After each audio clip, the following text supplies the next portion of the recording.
ప్రేక్షకులకు నమస్కారం. నేను సెబీ రిజిస్టర్ కాదు. నేను ఏ స్టాక్‌ని కొనమని గాని, అమ్మమని గాని మీకు చెప్పట్లేదు. కేవలం మన తెలుగు ట్రేడర్స్ కోసం నేను చెప్పేదేంటంటే, స్టాక్ మార్కెట్ నేర్చుకోవడానికి ఇంగ్లీష్ అసలు అవసరం లేదు.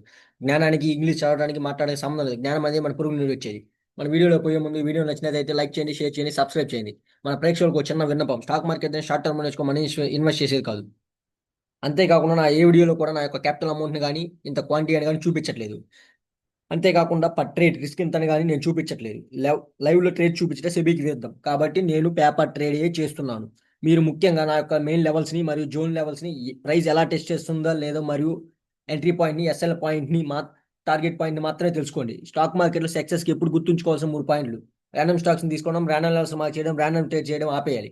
కనీసం ఒక నెల రోజుల పాటు ప్రతిరోజు సరైన రిస్క్ వాడుతూ డైలీ ట్రేడింగ్ చేయాలి. మన మైండ్ స్టేబుల్‌గా ఉంచుకోవాలి. అంటే ఇది ఒక మాటలో చెప్పేది కాదు. ఇది చాలా కష్టం. కానీ ప్రాక్టీస్‌తో చేయవచ్చు. ఇది నెంబర్ ఆఫ్ సినారియోస్‌లో వస్తుంది. ఇది గైడెన్స్ లేకుండా సాధ్యం కాదు. అందుకే నేను ఆఫ్‌లైన్ ట్రైనింగ్ ఇస్తున్నాను. ఇది మినిమమ్ 6 నెలల నుంచి సంవత్సరం పడుతుంది. అయి అంతే. కానీ ఈ ఛానెల్ స్టార్ట్ చేశాక ప్రతి ఒక్కరు కాల్ చేయడం మొదలుపెట్టారు. ఏమని? వీడియోస్ ఇస్తావా? కాల్స్ ఇస్తావా? టిప్స్ ఇస్తావా? నా యొక్క ముఖ్య ఉద్దేశ్యం అనేది కాదు. మీలో ఎవరికైనా ఇంట్రెస్ట్ ఉంటే నన్ను రీచ్ అవ్వగలరు. నా నెంబర్ డిస్క్రిప్షన్‌లో ఉంటుంది. నేను ఇలానే రోజు వీడియోస్ పోస్ట్ చేస్తూ ఉంటాను. దాని ద్వారా కూడా మీరు నాలెడ్జ్ పొందవచ్చు. మీకేమైనా డౌట్స్ ఉంటే కామెంట్స్ రూపంలో అడగండి. ఈరోజు మనం లైవ్‌లోకి వెళ్ళిపోదాం. లైవ్‌లో నిఫ్టీని ఎంట్రీ తీసుకున్నాం.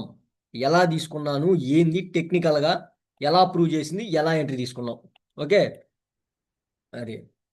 టెక్నికల్‌గా, ఫండమెంటల్‌గా మనం లెవెల్‌ని పట్టుకొని రీడ్ చేస్తాం. ఎంట్రీ మాత్రం మన జోన్స్ కాడ నుంచే ఇస్తాం. కన్ఫర్మేషన్ తీసుకొని. ఆ జోన్ రీడ్ చేసి. ఎలా? ఎలా అంటే ఇది నా జోను. ఆల్రెడీ నిన్న ఇక్కడి నుంచి ట్రేడ్ చేసాము. ఆల్రెడీ 60-70 పాయింట్లు పట్టుకున్నాం. కానీ నేను 60 పాయింట్లకి ఎగ్జిట్ అయిపోయా. ఎందుకంటే నాకు 60 పాయింట్లే. నా టార్గెట్ 60 పాయింట్లే. 60-100 పాయింట్లు. ఓపెనింగ్‌ని బట్టి ఎన్ని పాయింట్లు తీసుకోవాలనేది ఓపెనింగ్‌లోనే అర్థమైపోద్ది. ఓకే. ఈరోజు ఏం చేసింది? ట్రెండింగ్ ఇచ్చింది. అంటే నా జోన్‌కి ట్రెండింగ్ ఇచ్చింది.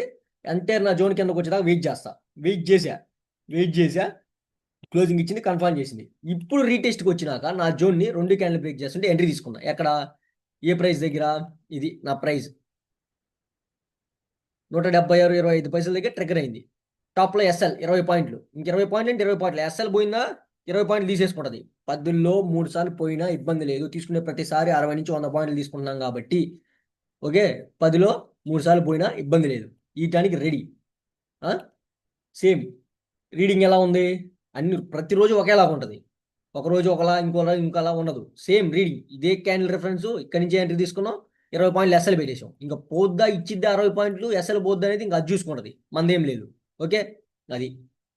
నిఫ్టీలో కన్ఫర్మేషన్. ఇక్కడ ఏందంటే మెయిన్ మన దాంట్లో ఉండేది ఎప్పుడు ఎస్ఎల్ పెట్టాలి? ఎక్కడ ఎస్ఎల్ పెట్టాలి? ఎక్కడ ఎంట్రీ తీసుకోవాలి? ఎక్కడ టార్గెట్ ఫిక్స్ చేసుకోవాలి? ఇవి. ఇవి 4 ఉంటాయి. స్టాక్స్‌లోకొస్తే ఏ స్టాక్‌లో ఎంట్రీ తీసుకోవాలి? ఏ స్టాక్‌లో ఎంట్రీ తీసుకోవాలి? ఏ స్టాక్‌లో మనం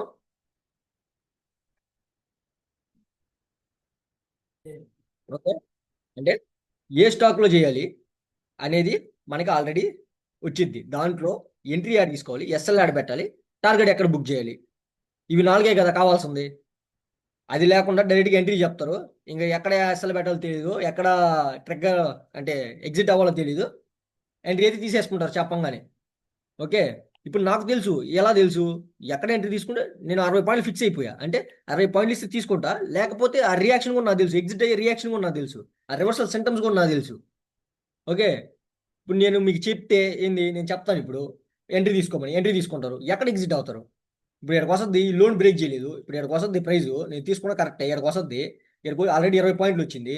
మార్కెట్‌లో 20 పాయింట్లు అంటే మామూలు విషయం కాదు.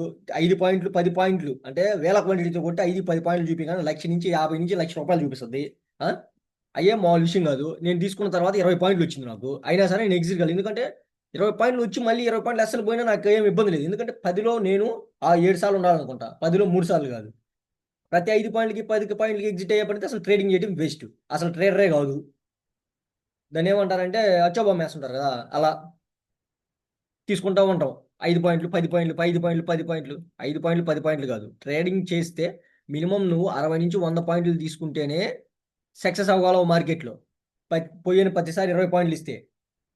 ఓకే. లేకపోతే ఫెయిల్యూర్. అది. ఇప్పుడు ఇక్కడ రివర్సల్ సింటమ్ వస్తది. నాకు తెలుసు ఈ లోన్ బ్రేక్ చేయలేకపోయిందనుకో, అప్పుడు 40 పాయింట్లుంటాయి, 50 పాయింట్లుంటాయి ఎగ్జిట్ అయిపోతా. రివర్సల్ సింటమ్ తెలుసు కాబట్టి. తెలియకపోతే నేను ఎంట్రీ చెప్తాను. మీరు ఎక్కడ ఎగ్జిట్ అవుతారు? ఎక్కడ ఎగ్జిట్ కాలేరు. అందుకనే ఎవడి ఎంట్రీ వాడే తీసుకోవాలి, ఎవడి ట్రిగ్గర్ వాడే పెట్టాలి, ఎవడి ఎస్ఎల్ వాడే పెట్టాలి, ఎవడి ఎగ్జిట్ వాడే చేసుకోవాలి. ఓకే, ఇవి ఎవరిది వాళ్ళు చేసుకుంటేనే ప్రాఫిట్లో ఉంటావు. వేరే వాళ్ళు చెప్పి తీసుకొని కొట్టి తీసుకొని పెట్టి తీసుకొని ఇంకేంది, ఎన్నిసార్లు తీసుకున్నా పోతానే ఉంటుంది. 10లో 3 సార్లు ఉంటారు, వచ్చిన 3 సార్లే గుర్తుంటుంది, పోయే ప్రతిసారి ఇచ్చేస్తూ ఉంటారు. ఓకే, అది ఇది ఎంట్రీ తీసేసుకున్నాం. ఇంకా అది చూపిస్తుంది ఎంత ఇవ్వాలి ఏమి ఇవ్వాలి అని. ఓకే, ఇది నిఫ్టీ. స్టాక్స్లోకి వెళ్దాం. బజాజ్ ఆటోలో తీసుకున్నా. ఎక్కడ తీసుకున్నా, ఇదిగోండి, ఇది ఇక్కడ తీసుకున్నా. ₹26 ఎస్ఎల్ వచ్చింది. ఆల్రెడీ 1:1.5 అలా రన్ అవుతా ఉంది. కానీ 1:4 తీసుకోవాలి. ఇది టార్గెట్ మామూలుగా అయితే. దీన్ని బ్రేక్ చేయలేక దీని దగ్గరకు వస్తే ఎగ్జిట్ అవ్వాలి. ఎందుకంటే ఆల్రెడీ దీని సెక్టార్ కోరిలేషన్ కూడా చూడండి, మొత్తం ఉంటాయి, ఒకటి కాదు 4. నిఫ్టీ, దాని day time frame plus Nifty stock, ఒక డే టైం ఫ్రేము, ఆటో, అన్నీ ఉంటాయి. ఓకే, తీసుకున్నాము. ఇది రాలేదు, 1.5 వచ్చింది, రివర్స్ పోతుంది. పోతే అసలు ఇచ్చేయడం, ఇంకా మనం ఏం చేయలేం. మన టార్గెట్ కనీసం ఇక్కడికి వస్తుందని. దాని సెక్టర్ మాత్రం ఇక్కడే ఎందుకు 1:2 వచ్చిన ఎగ్జిట్ అవ్వాలని అంటున్నానంటే, ఇది సెక్టర్ ఆల్రెడీ నిన్న పైన ఉంది, నిన్న పైనుంచి పోతానే ఉంది. పోతూ ఉందంటే ఇంకా వెళ్ళిపోద్ది. ఇది పోద్దా పోలేదా అని ఇంకా అది చూసుకుంటా, సైడ్ వేలో ఉంటుందా. అదే కానీ నిఫ్టీతో పాటు ఇది కూడా కంపేర్ అవుతూ కిందగా పడింది అనుకో, మంచిగా పడిపోయేది. ఇది చూపిట్లా పైకి పోతానే ఉంది, హైర్ అయ్యి వస్తూనే ఉంది. ఓకే, అందుకనే సైడ్ వేలో ఉంటుంది. కుదిరితే 1:2 తీసుకొని ఎగ్జిట్ అవ్వాలి. కాదు ఆ లోపు కానీ ఇది కూడా సపోర్ట్ చేసిందే, ఇంకా ఉంటాం 1:4 తీసుకోవడానికి. ఓకే, ఈ స్టాక్ బజాజ్ ఆటోలో ఇది ఎంట్రీ, ఇక్కడ తీసుకున్నాను. ఎక్కడ ఇది ఎంట్రీ, ఇక్కడ ఎస్ఎల్ ₹26 వచ్చింది ఎస్ఎల్. ఓకే, నెక్స్ట్ మ్యాక్స్ హెల్త్లో తీసుకున్నా. మ్యాక్స్ హెల్త్ యాడ్ తీసుకున్నా, ఇందాక ఇక్కడికి వచ్చినప్పుడు ఈ 2 క్యాండిల్ బ్రేక్ చేస్తాను ఇప్పుడు తీసుకున్నా. మళ్ళీ ప్రైజ్ అక్కడికే వచ్చింది. ఇంకా అదే, ఇప్పుడు ఏ క్యాండిల్ రిఫరెన్స్ పట్టుకుంటావో ఆ క్యాండిలే రిఫరెన్స్. ఇంకా ఆ నుంచి ప్రైజ్ పైకి పోయింది అంటే నీ ఎస్ఎల్ పోద్ది. ఎన్నిసార్లు పోయినా ఆ క్యాండిల్నే రిఫరెన్స్ తీసుకొని పడుతుండాలి. ఎన్నిసార్లు క్యాండిల్ అదే క్యాండిల్ రిఫరెన్స్ తీసుకొని పడుతుండాలి. అలాంటి క్యాండిల్ పట్టాలి. పడితే సాయంత్రం దాకా కూడా ఎస్ఎల్ బాగుంది. పోయిందా ఇంకా ఆ రోజుకి ఇంకా కిందకి రాకూడదు, వెళ్ళిపోవాలి పైకి. అంటే నీకు యాంటీగానే వెళ్ళిపోద్ది. దీంట్లో తీసుకున్నా, ₹5 5 వచ్చింది. ₹5 10 పెట్టా. ఆల్రెడీ 1:1 వచ్చింది ఇందాక. ఎగ్జిట్ గాను, ఎందుకంటే నా టార్గెట్ ఇంకా ఉంది. ఇప్పుడు ఎస్ఎల్ క్రియేట్ చేసి దొక్కుతుండాలి, ఎస్ఎల్ క్రియేట్ చేసి దొక్కుతుండాలి, అప్పుడు కదా నాకు 1:4 వచ్చేది. ఓకే, అది దీంట్లో. నెక్స్ట్ ఇంకో దాంట్లో ఏంట్లో తీసుకున్నాను, ఎటర్నల్. ఎటర్నల్ తీసుకున్నా, ఎటర్నల్లో ఎస్ఎల్ పోయింది. ఓకే, ఎటర్నల్ ఎస్ఎల్ పోయింది, మళ్ళీ తీసుకుంటా ఇప్పుడు. అంటే ఇక్కడికి వస్తేనే తీసుకోవాలి. నేను ఇక్కడి నుంచి ట్రిగ్గర్ చేశాను, ఇది ఎస్ఎల్ అయితే పోయింది, మళ్ళీ తీసుకుంటా ఇప్పుడు. ఇక్కడ నా జోన్ దగ్గర తీసుకుంటా ఈ తాప. ఓకే, ఒక ఎస్ఎల్ అయితే పోయింది. అది నిఫ్టీ. నిఫ్టీ అయితే ఆడే ఉంది, ఇదే క్యాండిల్ రిఫరెన్స్. ఇప్పుడు ఎడక పోయింది, మళ్ళీ కిందకు వచ్చింది, మళ్ళీ ఎడక పోయింది, మళ్ళీ అడి నుంచి కొడుతున్నాడు. ఎవరు ఈ క్యాండిల్ పట్టుకొని, ఎవడు అంటే ఇక్కడ ఎంట్రీ అయ్యాడు. కుదిరితే ఇక్కడి నుంచే పడాలి. ఓకే, అది అది ఈ రోజుకి. ఓకే.